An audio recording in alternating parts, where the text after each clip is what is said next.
Hey there, friends. You saw my video the other day regarding pudgy little Stephen Dettelbach of the ATF. This is the Biden-appointed director of the ATF, who is already a self-proclaimed non-expert. He's said in front of Congress that I'm no expert.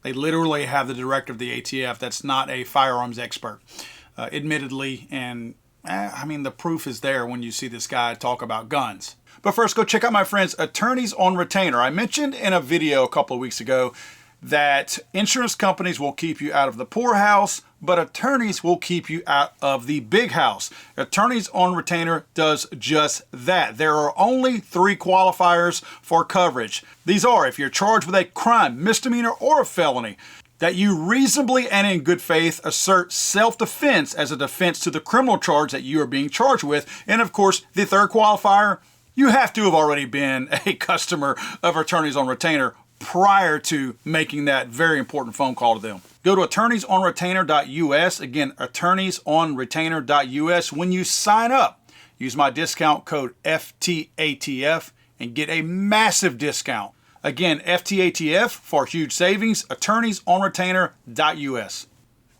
So he had an interview with mainstream media, and boy, when a mainstream media host, or hostess, I'm sorry, that I assume her gender, when they have these people like this that are superstars for them, obviously they're already anti-gun. So when they have an anti-gun unconstitutional group like the ATF who is hell-bent on infringing upon the rights of everyday law-abiding Americans, they seize on that opportunity and they take every advantage to sensationalize this as big as they can.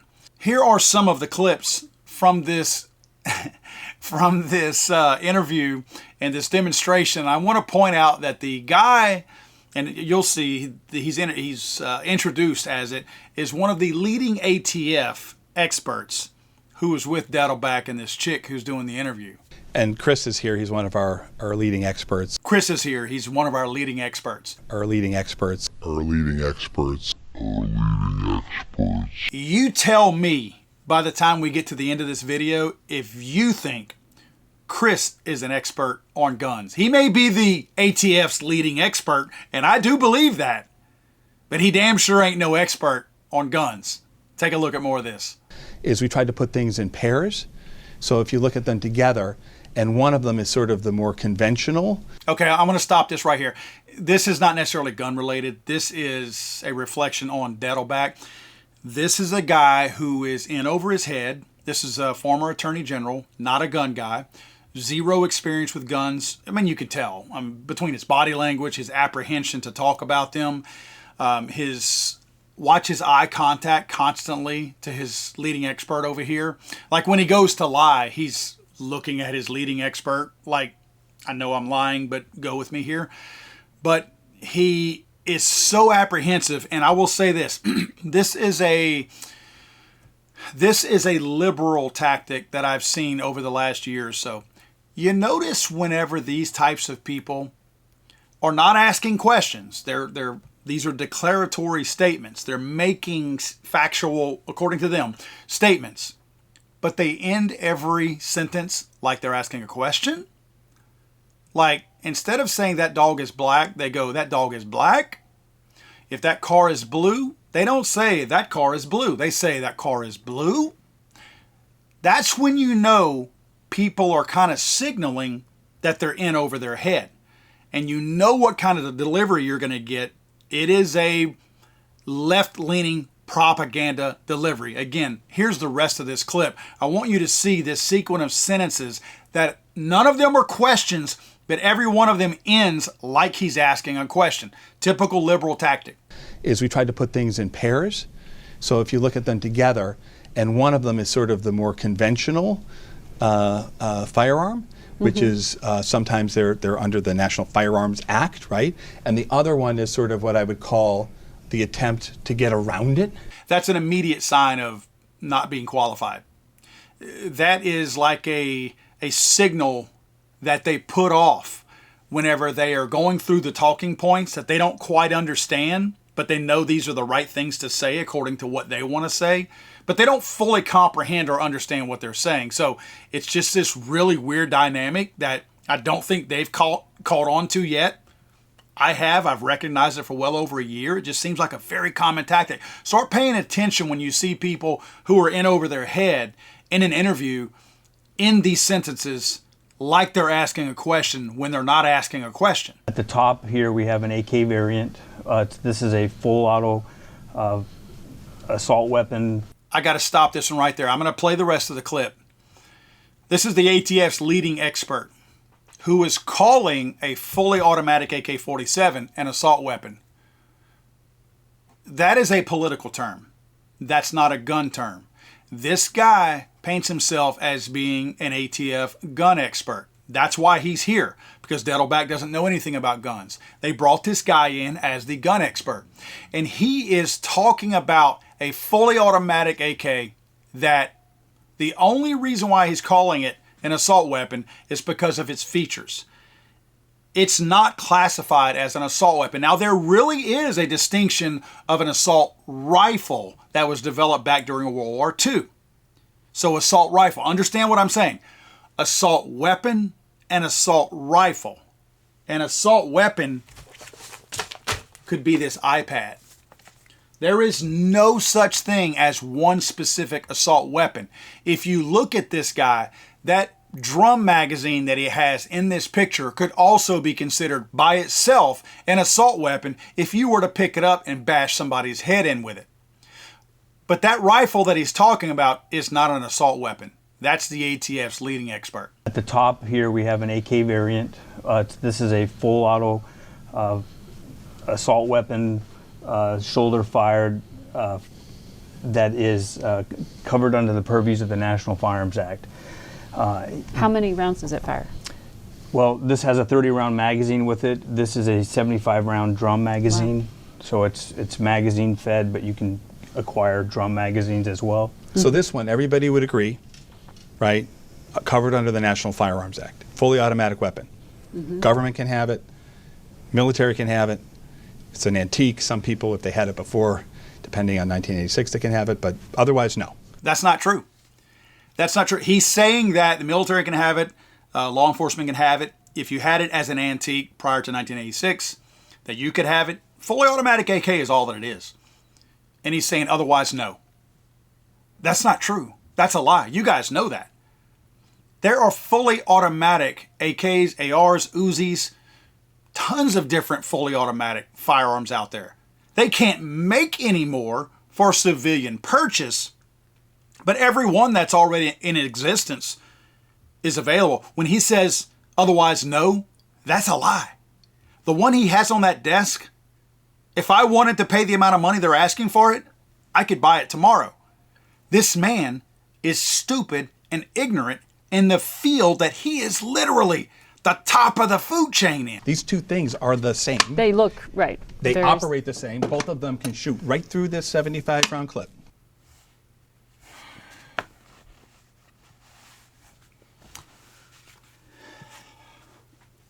I got nothing.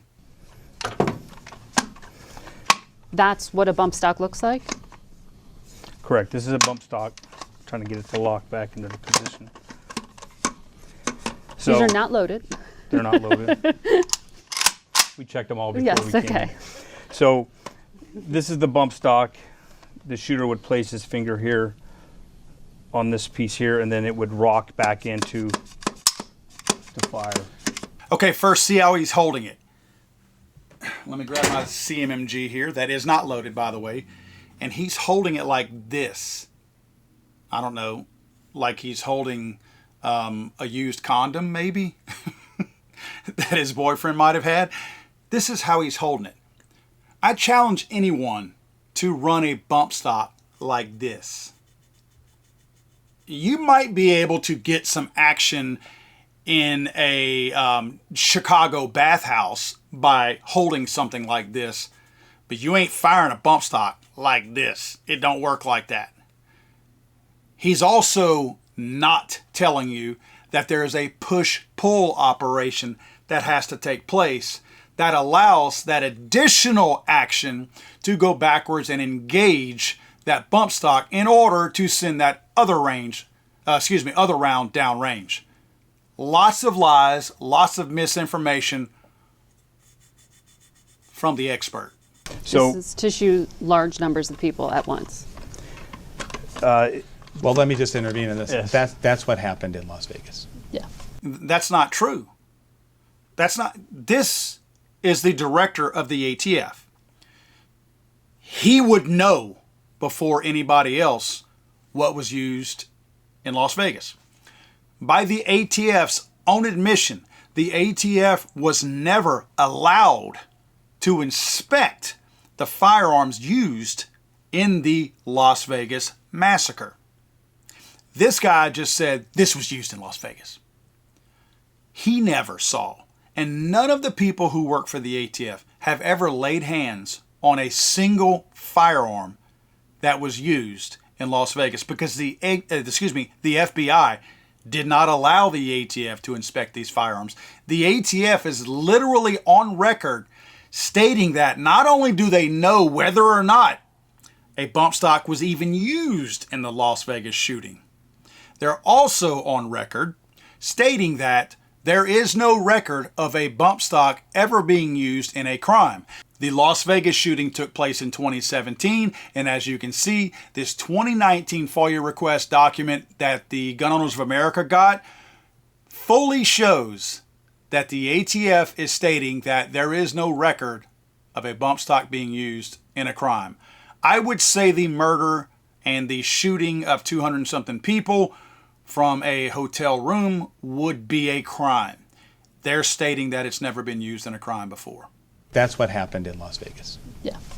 If they don't have proof of it, I have to assume it wasn't used in it. So this is a privately made firearm. It has no serial numbers, no information on it. Simply put, there's no serial number on this. So if someone has shot up a group of people, you can't trace this to the person who pulled the trigger.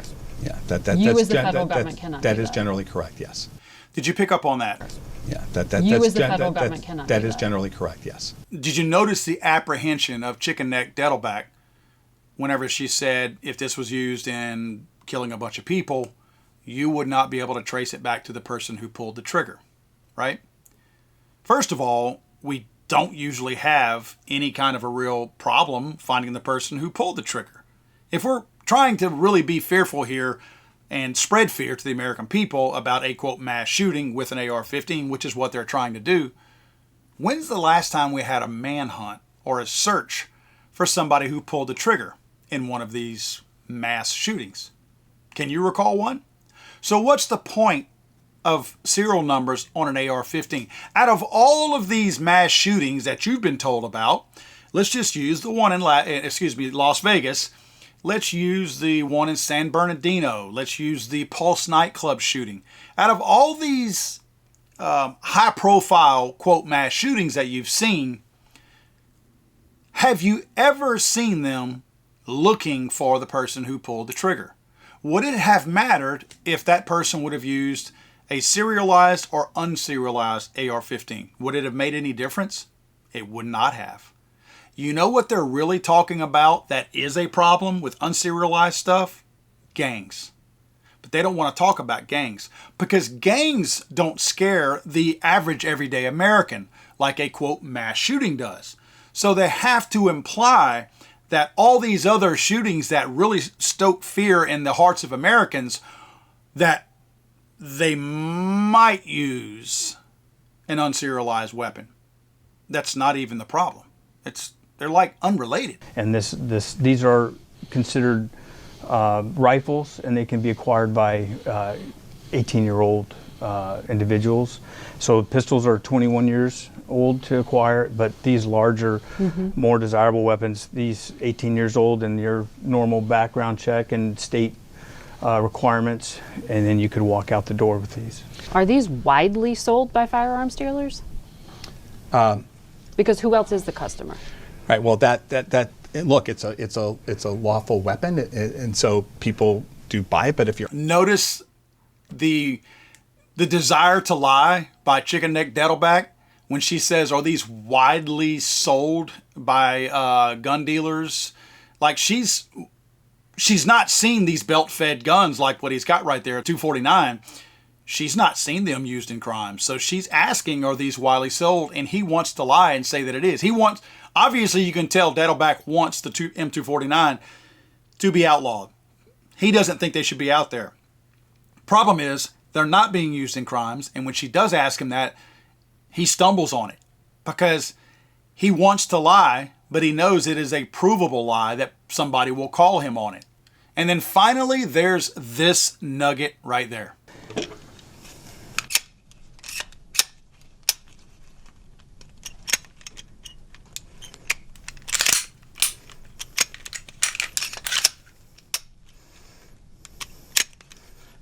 This one apart. What an absolute embarrassment. This guy, the ATF's leading expert, cannot take down the simplest and most popular pistol in the world that a 14-year-old could do with their eyes closed.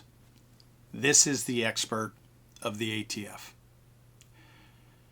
I'm going to leave you with another slow motion video of this guy taking this pistol down. Because if this isn't eye-opening to every single American out there, that these are the experts telling me and you what we can or can't do with firearms and telling us that we're unsafe or that we're safe. I wouldn't trust this guy ever touching a firearm in the presence of me or any of my children or my family members for fear that somebody's going to catch a bullet. Because this guy does not appear to be very safe around firearms if he cannot perform the most fundamental and basic functions of tearing down the simplest firearm in the world. I